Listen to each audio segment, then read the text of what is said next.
Hello, good morning. It's me again, Arjard Boleda, nagbabalik para mag-share sa inyo ng buhay motorsiklo. So, yan. Dito tayo dadaan sa guys, sa Katipunan. Try natin. Friday naman eh. Bukan lang natin kasi mukha namang walang traffic.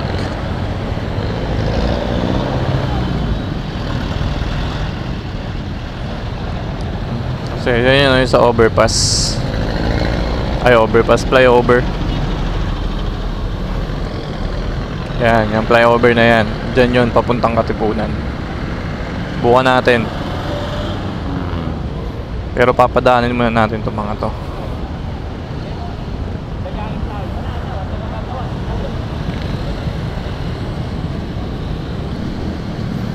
Pag ito ako dumadaan,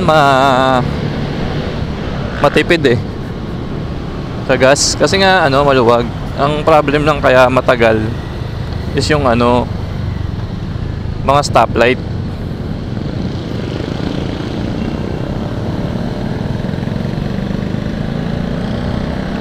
Pero maluwag dito.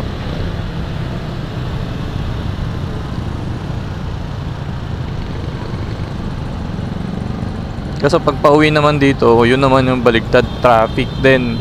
Kasi maraming daanan kasi ito ng mga truck.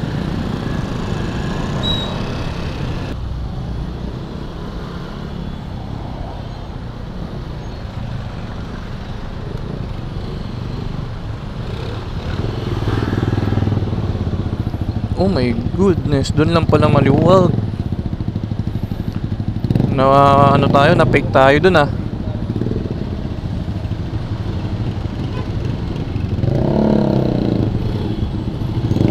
It's a trap guys, it's a trap.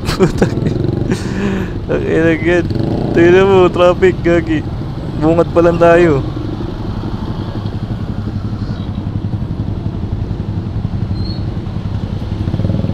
Ko, lagot na. Mukhang na naman tayo, GG na naman tayo.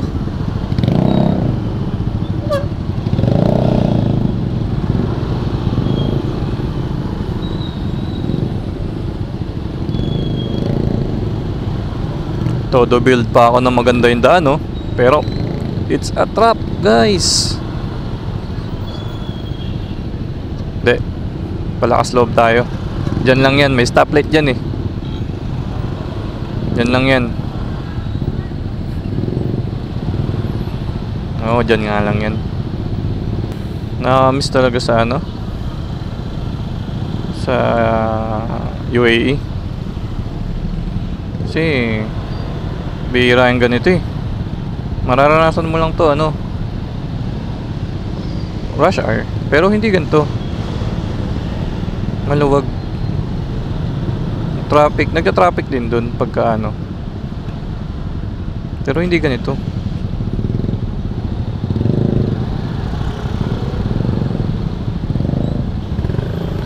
Tapos alam dati 10 years talaga yung license. Yung nandun pa ako. Tapos ginawa nila yatang 5 years. Hindi ko rin alam yung pero ganun nga. 5 years tapos naging 10 years tapos naging 5 years. Binabaan yata nila.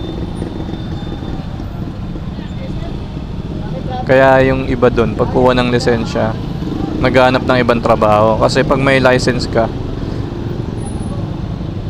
malaki yung may advantage yun sa binibigay na offer. Depende sa position na applyan mo. Pero pag related yung driver's license mo, malaki yung offer. May advantage.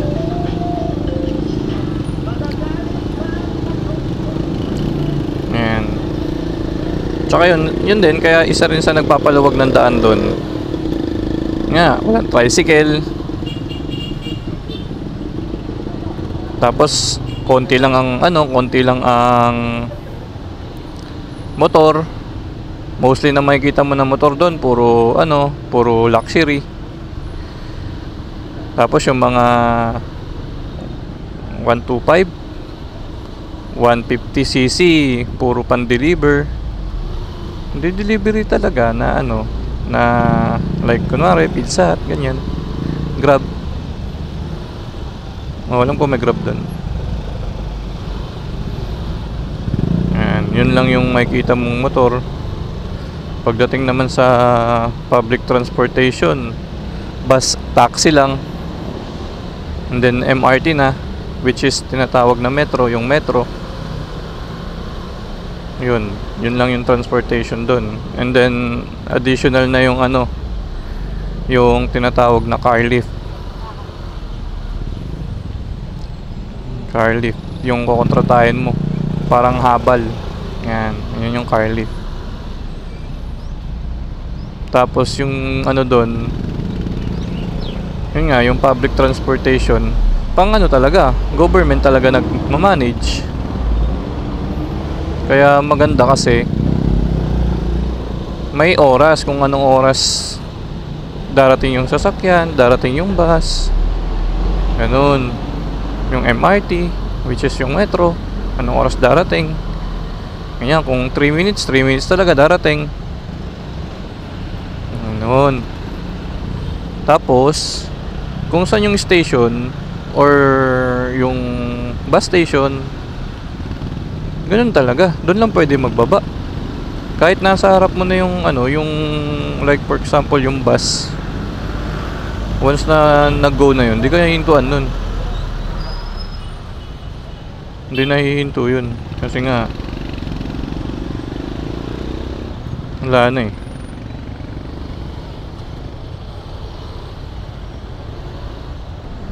So grabe pala talaga traffic dito. Makikihiram muna tayo na itong ano, bike lane. Pero pag may bike naman na dumadaan, maalis tayo. Ano lang natin, hinihiram lang natin. Hinihiram ito. Ano, violation yan. Wala eh, ganun talaga eh, traffic eh. Kailangan ma-utilize natin yung ano. Hindi naman tayo magpapasaway. Kung wala naman talaga, okay lang. Ano na yun, risk ko na yun.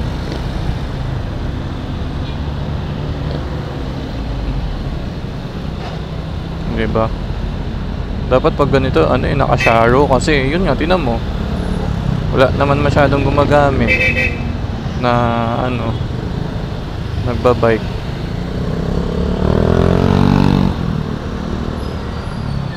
Dami kasing ano sa atin, no? Ito, ganito lang din, itong mga puno-puno. Okay, good thing yan. Maganda yan. Kaso, masikip ang ano natin eh, ang kalsada. Ayan.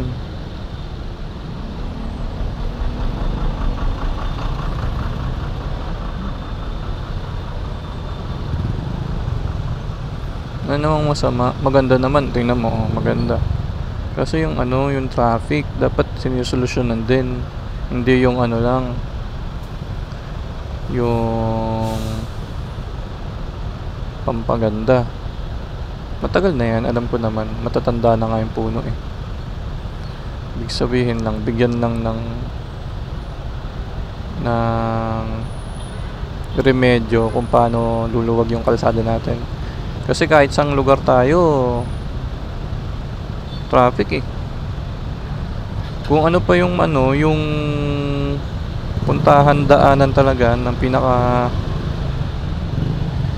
tulad nito, ang tawag ito, EDSA, ang tagal ng problema, hindi pa rin nasusolusyonan. Diba? Hindi pwedeng ano, hindi kayang solusyonan guys, may pondo. May pondo ang gobyerno.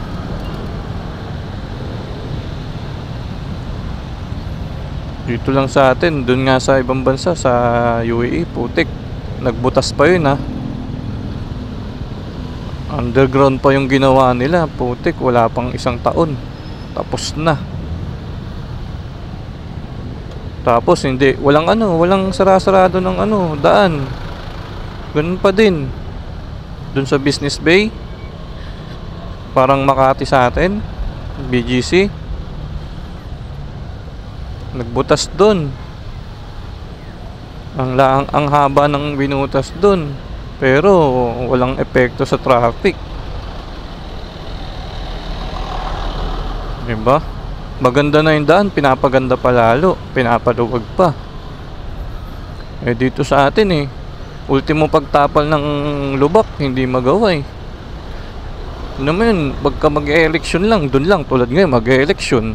Ang daming road renovation na ginagawa. After nun, another election na naman yan, guys. Huwag nyo akong i-bash, pero totoo yun.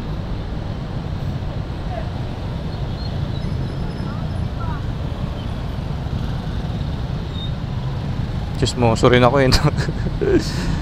Magkakilala pala eh.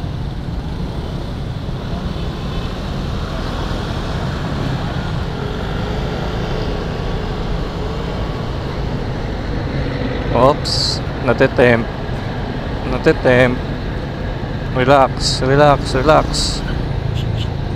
lang. Kumatempt.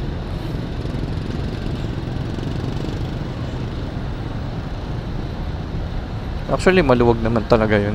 Kaso ayoko lang talagang sumisingit sa mga truck. Pag ganun.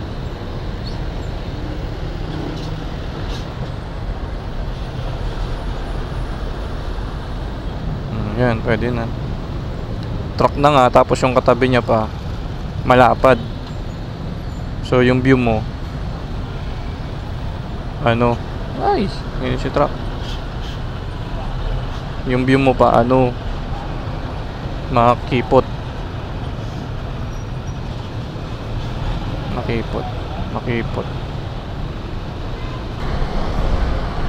Matipid to sa gas eh. Itong Venice na to 125.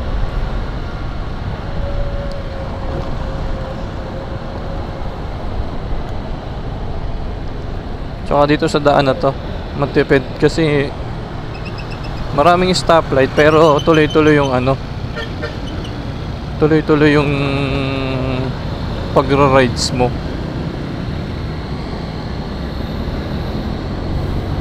Kasi yun nga, yung gas consumption ko dito 54 to 56.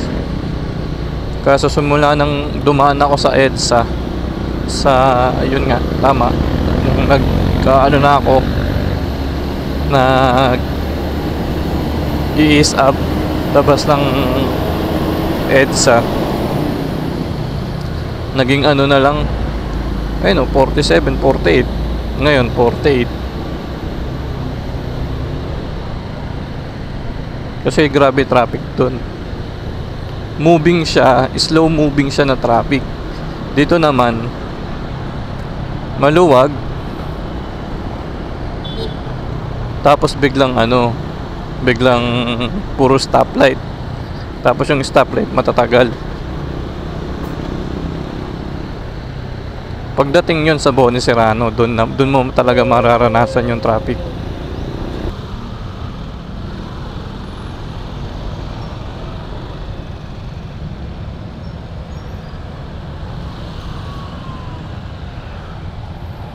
Gilid tayo kasi ayoko na magmadali. Hindi na ako aabot. Ngayon natin yung mga nagmamadali.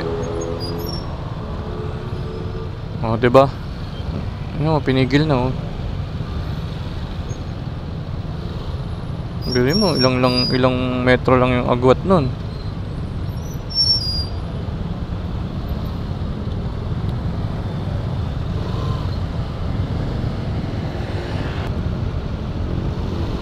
Ang tagal nang naka-green,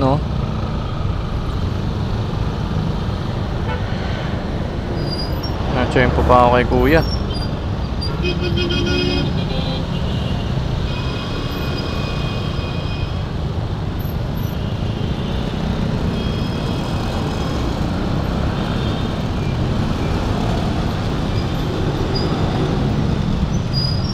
Nasabit na ako dito dati. Bago pa lang ako. Yan May marka na ako dyan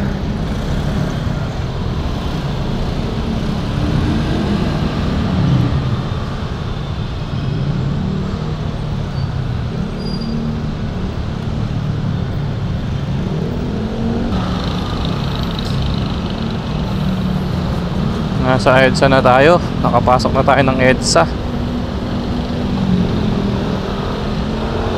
So ito, dito lang medyo mabagal. Alam nyo naman yan. Wala naman akong ibang post kundi yung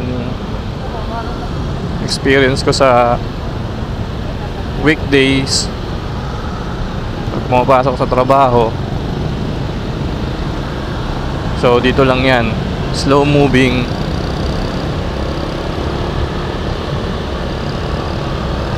Tapos paglagpas mo dun sa Petron,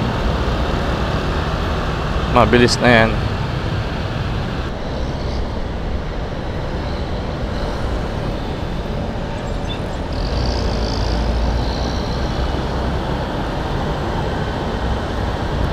Yung kakatingin mo lang sa side mirror mo, tapos bigla may susulpot sa'yo, blind spot.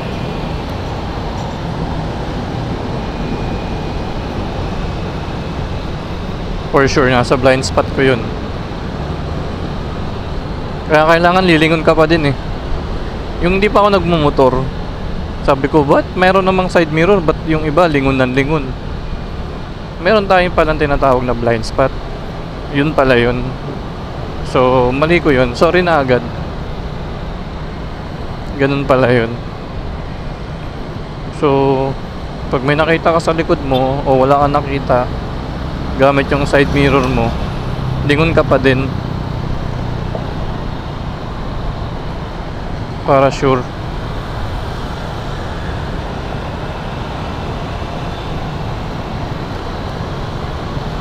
Pero wag ka naman lingon ng lingon pag ganito namang traffic, no? Sundan mo na lang yung ano mo, yung harap mo muna, tapos sa side mirror mo, goods na yun. Kasi wala ka namang kailangan tignan sa likod kasi nga traffic naman eh.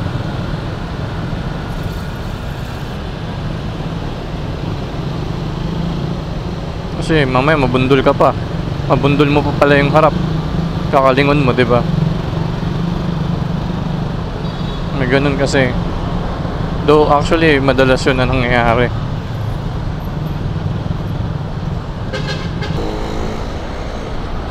Dahan-dahan kasi uneven to, o, diba?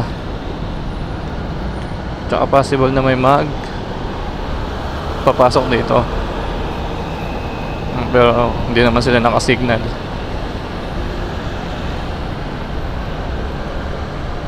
Yung akala mo patag pero umaalon ka.